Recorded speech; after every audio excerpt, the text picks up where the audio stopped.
Hi viewers, welcome to our channel. ప్రస్తుతం మనతో పాటు సీనియర్ జర్నలిస్ట్ దాము బాలా సార్ వారితో మాట్లాడదాం. నమస్కారం సార్. సార్, పవన్ కళ్యాణ్ గారు పాలిటిక్స్ లో బిజీ అయ్యి ఇప్పుడు సినిమాలకు గుడ్ బై చెప్పారు అనే వార్తలు వినిపించడం జరుగుతుంది సార్. మరి నిర్మాతలకు కూడా ఆయన సారీ చెప్పారంట కదా, మరి ఆయన నిజంగా సినిమాలు చేయట్లేదా? ఇప్పుడు నిర్మాతలు మరి ఎంత నష్టపోయే అవకాశం ఉందంటారు?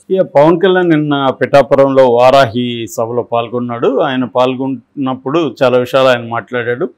అందులో ప్రధానంగా తన ప్రణాళికలు ఏంటి, ఏం చేయబోతున్నాను, ముఖ్యంగా పిఠాపురం ప్రజలకు ఏం చేయబోతున్నాను అనేది మాట్లాడాడు. అక్కడ ఆయన కొంత ల్యాండ్ కూడా కొన్నాడని చెప్తున్నారు. ఒక 5-6 ఎకరాల ల్యాండ్ కొన్నారు, ఇంకొక 10 ఎకరాలు చూస్తున్నారు అని చెప్తున్నారు. అక్కడ ఇల్లు అండ్ క్యాంప్ ఆఫీస్ కట్టుకొని పిఠాపురం వాసిలాగానే ఉంటానని హామీ ఇస్తున్నాడు.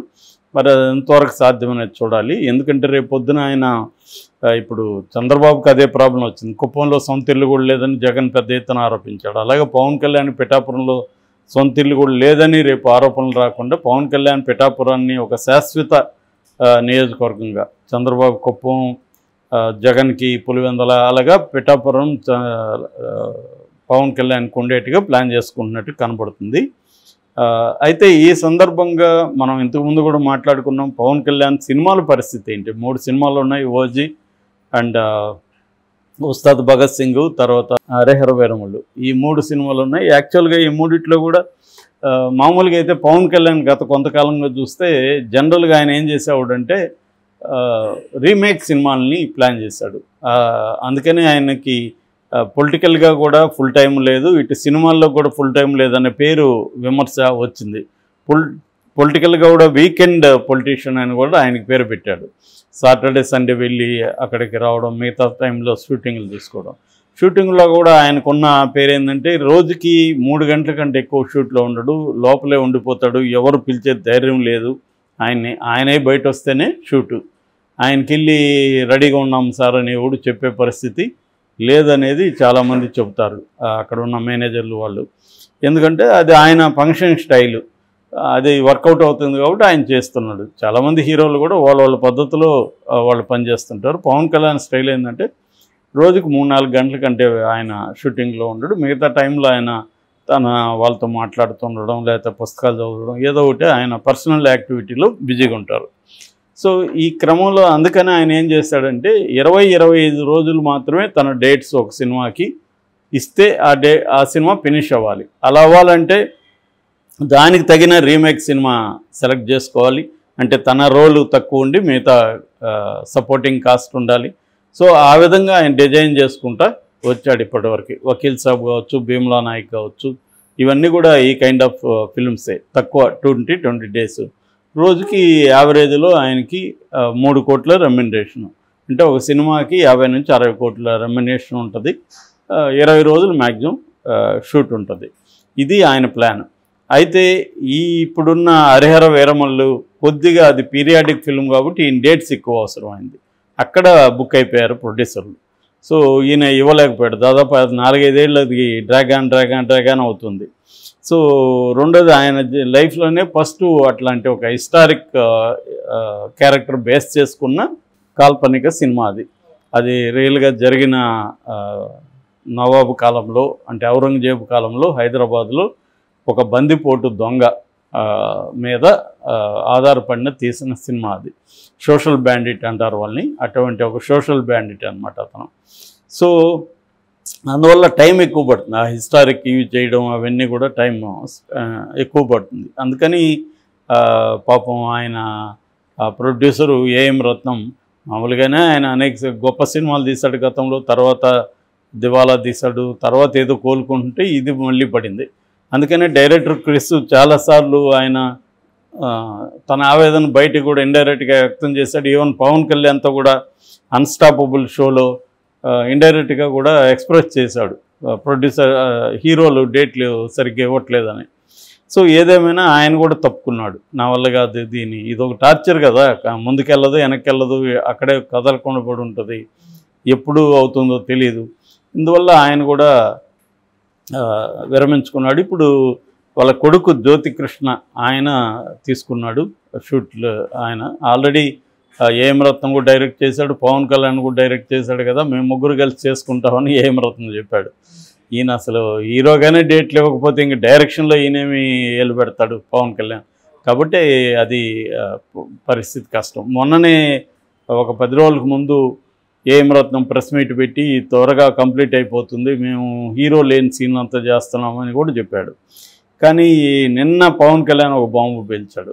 అదేంటంటే నిర్మాతలకు క్షమాపణలు చెప్తున్నాను, 3 నెలల వరకు నేను షూటింగ్లకు వచ్చే ప్రసక్తే లేదు, 3 నెలల తర్వాత 1 రోజు 2 రోజులు వస్తాను అని చెప్తున్నాడు. నాకు నమ్మకం లేదు 3 నెలల తర్వాత కూడా ఆయన రాకపోవచ్చు. ఎందుకంటే 3 నెలల్లో ఆయన ఎలా ఫ్రీ అవుతాడు? కాబట్టి ఏంటంటే క్లియర్గా నిర్మాతలు 100 కోట్లు ఒక్కొక్క సినిమాకి, పవన్ కళ్యాణ్ సినిమాకి కనీసం 150-200 కోట్లు మినిమం అవుతుంది. ఇవన్నీ కూడా పెద్ద లార్జ్ ప్రాజెక్ట్స్, ఓజీ కానీ, తర్వాత ఇది కానీ, ఉస్తాద్ భగత్ సింగ్ కానీ, ఇవన్నీ కూడా పెద్ద బడ్జెట్ సినిమాలే. అంటే 200-300 కోట్లు అయితే మినిమం అవుతుంది. సో ఈయనకి ఈ 200-300 కోట్లకి 4-5 ఏళ్ళ నుంచి వడ్డీల పరిస్థితి ఏంటి? ఎక్కువ భాగం వీళ్ళు ఫైనాన్స్ చేస్తారు. సో ఇదంతా కూడా తడిసి మోపడవుతుంది. మరి పవన్ కళ్యాణ్ రాజకీయాల్లోకి బిజీగా ఉన్నప్పుడు తెలియదా వీళ్ళకి? అంటే వీళ్ళు ఎప్పుడో ఇదైతే 4-5 ఏళ్ళకి ముందు స్టార్ట్ చేసింది. అంటే పవన్ కళ్యాణ్ పరిస్థితి ఏంటంటే ఇటు నిర్మాతలకి న్యాయం చేయకుండా తను ముందే ఈ సినిమాలు చేయకపోయింటే వాళ్ళకి ఇప్పుడు సేఫ్. కానీ ఇప్పుడు ఖచ్చితంగా వీళ్ళు ముగ్గురు కూడా నష్టపోతారు. రెండోది, ఇంత గ్యాప్ వస్తే రేపు సినిమా మీద కూడా జనాలకు కూడా ఇంట్రెస్ట్ ఉండదు. ఇది ఎవరు ఇతను రాలేదు, డైరెక్టర్ మారిపోయాడు, ఇది బాగా తీయలేదంట, ఇలాంటి బ్యాడ్ టాక్ స్ప్రెడ్ అయిపోతుంది. దానివల్ల కూడా ఓపెనింగ్స్ అనుకున్నంతగా రావు రేపొద్దున.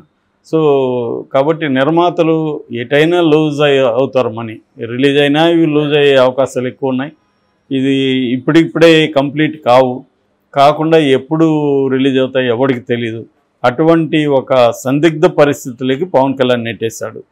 అయితే పవన్ కళ్యాణ్ వైపు నుంచి ఆలోచించినప్పుడు ప్రొడ్యూసర్ లాస్ అయితే లాస్ సరే, కానీ నేను ప్రజలకి జవాబుదారీగా ఉండాలి, ఎందుకంటే నాకు 5 శాఖలు ఉన్నాయి, నేను డిప్యూటీ సీఎం, సో నేను పనిచేయాలి అనుకోవడం మనకి ప్రజల యాంగిల్లో చూసినప్పుడు అది పాజిటివ్ సైనే.